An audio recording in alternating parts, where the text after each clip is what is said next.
senhores membros da mesa, meus cumprimentos, caros colegas servidores, prezados familiares e amigos presentes, boa tarde.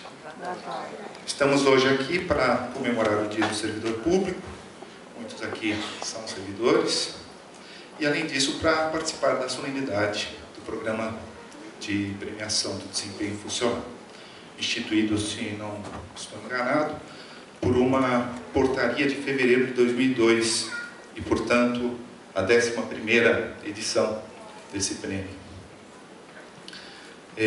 Já foram homenageados os aposentados, já fomos homenageados os escolhidos para o desempenho e ainda serão homenageados aqueles que estão completando 25 anos com o Prêmio Jubileu. Cabe a mim falar em nome do segundo grupo, aqueles que foram escolhidos para receber a homenagem por desempenho funcional. Que responsabilidade! Primeiramente, eu tenho que agradecer àqueles que nos escolheram para essa homenagem. Obrigado, no meu caso, à doutora Fabiane, obrigado à colega Suzana, em nome de quem eu cumprimento e agradeço a todos os colegas da ESAF, Paraná. Obrigado também às autoridades e colegas dos demais órgãos que conduziram o processo de escolha de meus pares para essa honrosa homenagem. Em segundo lugar, preciso agradecer às pessoas que tiveram e têm maior responsabilidade por estarmos aqui nesse momento e recebendo essa homenagem.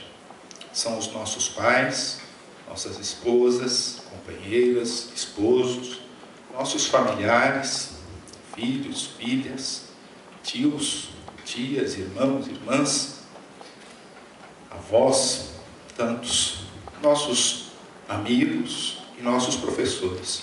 Certamente, se não fosse a ajuda de cada um deles, nós não teríamos nos tornado o que somos. Certamente, sem a compreensão deles, a paciência deles, o carinho, o esforço, a dedicação, o suor que muitas vezes, abrindo mão do conforto, da tranquilidade, da realização do merecido descanso, arregaçaram as mangas e trabalharam para nos proporcionar condições para chegarmos aqui. Esse momento não teria chegado. Obrigado, obrigado, obrigado.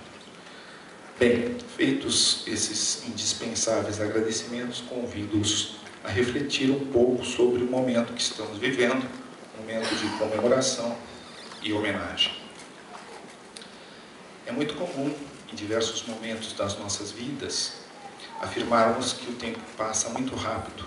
Dizemos que o tempo voa e nem nos damos conta o quão rápido ele passa. Por exemplo, eu que ingressei no serviço público em 92, já depois de 16 anos de trabalho na iniciativa privada, e com isso estou completando este ano 20 anos de serviço público, não consigo acreditar que já passou tudo isso de tempo. Fico me perguntando, afinal, o que será possível colher desse tempo? O que foi construído? Em que fizemos diferença? Ainda mais nós, servidores públicos, que devemos estar preocupados com o cidadão que se encontra muitas vezes carente, desprovido daquilo que o Estado deveria estar lhe proporcionando, com o recurso que está sendo às vezes mal aplicado e muitas vezes até desviado, com a injustiça que está sendo perpetrada aqui e ali, muitas vezes em razão da nossa omissão, com o mundo que está sofrendo as consequências da má utilização e do abuso do homem sobre a natureza. E então, o que temos ajudado e o que temos atrapalhado no nosso dia a dia como servidores públicos para que o mundo seja melhor, para que exista mais justiça e harmonia na nossa sociedade? Quais são os exemplos que temos seguido? Diz o sábio, também chamado de pregador, mais conhecido por livro de Eclesiastes, o seguinte: quem observa o vento não plantará, e quem olha para as nuvens não colherá. Assim como tu não sabes qual o caminho do vento, nem como o corpo é formado no ventre de uma mulher, assim também não compreendes as obras de Deus, que é quem faz todas as coisas. Pela manhã semeia a tua semente, e à tarde não retenhas a tua mão, pois tu não sabes qual das duas prosperará, se esta, se aquela, ou se ambas serão igualmente boas. Creio que, Eclesiastes 11, 4, 6. Creio que, enquanto servidores públicos, devemos a cada dia nos preocupar em plantar as nossas sementes incansavelmente, jamais esmorecendo, jamais titubeando ao realizar a nossa tarefa, de forma séria e responsável, jamais esperando para ver como é que fica. Precisamos ser respeitadores e honestos para com os nossos patrões, que são os cidadãos. Alguns se enganam e imaginam que o patrão do servidor público é o governo de plantão. Isso é um grande equívoco. Estes vêm, cumprem o seu período e vão, enquanto nós, servidores públicos, permanecemos ao longo do tempo e ao público devemos servir. Eles estão de passagem, os governos. Nós ficamos. Nós precisamos ser perseverantes e até muitas vezes persistentes. Precisamos, por um lado, reconhecer as nossas limitações, mas, por outro lado, lutar para superá-las. Precisamos reconhecer que não somos capazes de tudo e, ao mesmo tempo, buscarmos compor com aqueles com quem dividimos a nossa tarefa, os outros servidores públicos, de modo a chegarmos ao intento desejado. Precisamos semear dia e noite, noite e dia, conforme orienta-nos o sábio. E, para isso, convém seguirmos os bons exemplos, sempre tendo como foco o cidadão, o ser humano, o semelhante. Precisamos nos espelhar nos bons exemplos. Falando de bom exemplo, lembro do meu pai, que foi 50 anos servidor público, e da minha mãe, que sempre me diziam que devemos fazer aos outros o que esperamos que eles façam por nós. É verdade que nem sempre lembro dessas recomendações e, vez ou outra, faço ao outro o que não gostaria que ele fizesse para mim. Mas é certo que a recomendação e os exemplos dos meus pais me deram, me foram sempre muito valiosos. E, graças a Deus, muitas das vezes eu consigo aplicá-los. Também, um outro exemplo, minha esposa costuma sempre dizer: quem quer faz, quem não quer manda. Outro exemplo de sabedoria que sempre procuro seguir. É muito importante reconhecer que precisamos ter paciência e compreensão com os outros e não nos cabe, assim, ser tão exigentes com eles. Mas, se queremos algo seja feito, que algo seja feito, nada melhor que fazê-lo, ao invés de esperar que o outro o faça. No entanto, o maior exemplo mesmo é o do maior servidor e líder de todos os tempos. Ele foi aquele que, na história do mundo, exerceu maior influência sobre a humanidade, tanto no seu tempo como em todos os outros tempos. E o fez servindo e nada pedindo em troca. A história tem dois momentos, antes e depois dele. Ele fez diferença. E foi o mesmo que disse que não veio para ser servido, mas para servir.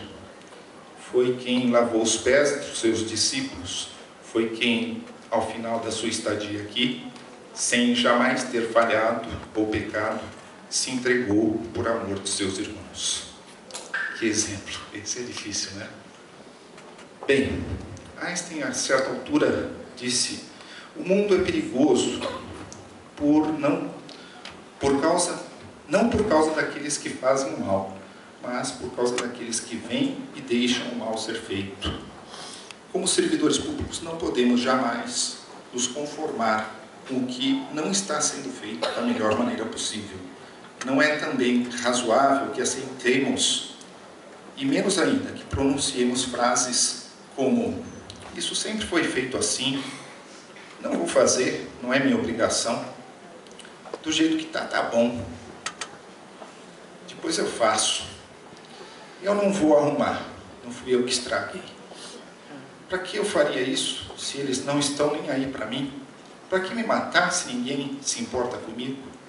Cabe a nós, como costuma dizer o atual diretor-geral da ESAF, o sacerdócio de servir de forma eficiente e eficaz à sociedade. Afinal, foi nossa a opção de servirmos quando nos candidatamos aos nossos cargos de servidores públicos. Cabe a nós não nos omitirmos, não esmorecermos, não compactuarmos com o erro ou com o mal feito, não sermos coniventes.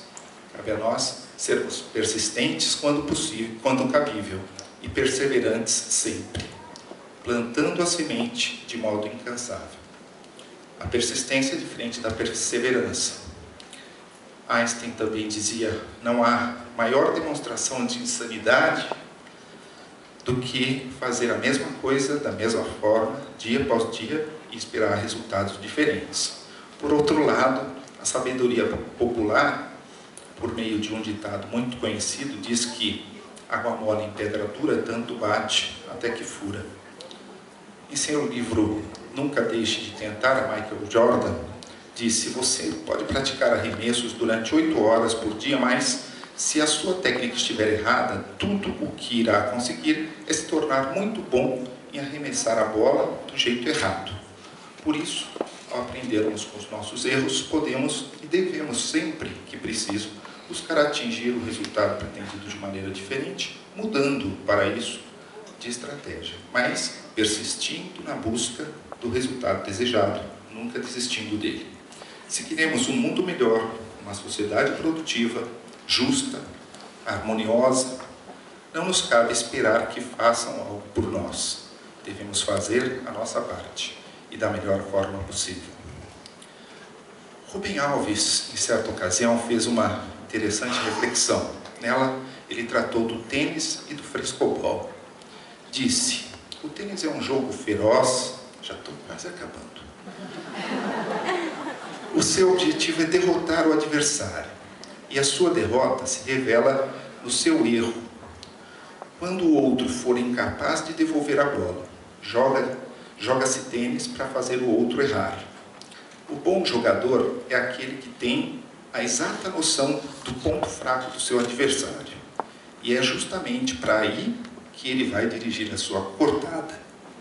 Palavra muito sugestiva que indica o seu objetivo sádico, que é o de cortar, interromper, derrotar. O prazer do tênis se encontra, portanto, justamente no momento em que o jogo não pode mais continuar, porque o adversário foi colocado fora do jogo. Termina sempre com a alegria de um e a tristeza do outro. No frescobol, porém, embora seja um jogo que, em muitos aspectos, se pareça com o tênis, 2 jogadores, 2 raquetes e uma bola, para o jogo ser bom é preciso que nenhum dos 2 perca.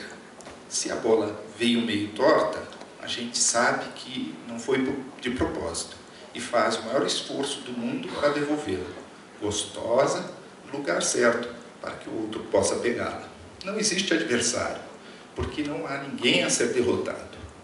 Aqui, ou os 2 ganham, ou ninguém ganha. E ninguém fica feliz quando o outro erra, pois o que se deseja é que ninguém erre. O erro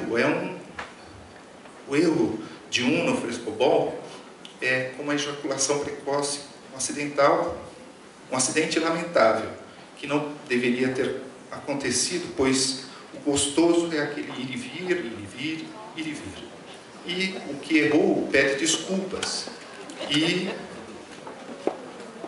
o que provocou o erro se sente culpado. Mas não tem importância. Começa-se de novo este delicioso jogo em que ninguém marca pontos. Com essa reflexão de Rubem Alves, sugiro que pensemos na nossa missão, onde é importante que nós, servidores públicos, tenhamos em mente a ideia de sermos companheiros, sermos uma equipe e não sermos inimigos, adversários ou rivais. Precisamos nos unir e nos completar. para cumprir nossa missão. Precisamos ser a mudança que queremos no mundo, como disse Mahatma Gandhi. Bem, antes de concluir, quero citar o mesmo versículo 2 do capítulo 10 do Evangelho segundo São Lucas, um importante médico da história cristã, que se tem um evento importante há mais de 2 anos. Na verdade, a seara é grande, mas os trabalhadores são poucos. Rogai, pois, ao Senhor da seara que mande trabalhadores para a sua seara. E para fechar esse ciclo das minhas palavras, não tão minhas, faço da frase de João Calvino, além de teólogo, um grande cidadão do mundo, que viveu há muito tempo, a minha última reflexão. E devemos confiar que, assim como nosso Pai nos nutre hoje, Ele não falhará